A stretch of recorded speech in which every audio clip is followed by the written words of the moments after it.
pazi, 6 načina, 6 država, a jedni zvončići.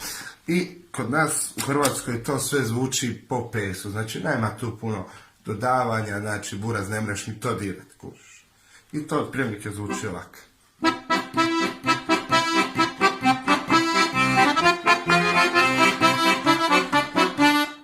Znači, što je totalna suprotnost od jednog Bosanca, Jarana. Znači, Jaran dođe, Jaran sve to doživljava emocijom. Znači, on plaće svaku riječ, on doživi.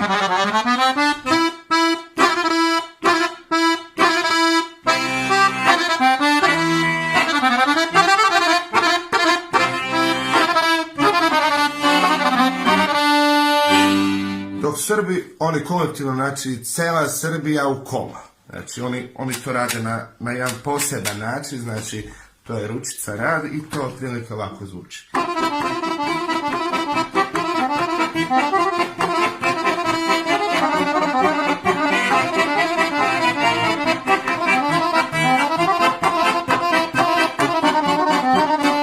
Kraj. Dok Crnogorci pak, oni su posebna vrsta ljudi, znači oni su džetići. Kod njih to ne može ići ni preveselo, ni pretužno, to mora biti dramatično. To otprilike ovako zvuči.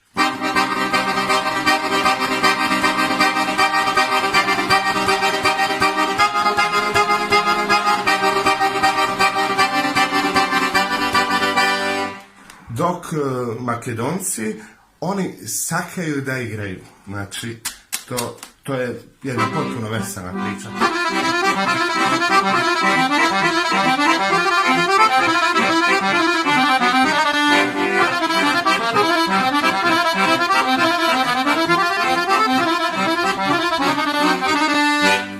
A Slovenci, oni su skroz pomudeni, znači oni ne igraju, oni igraju.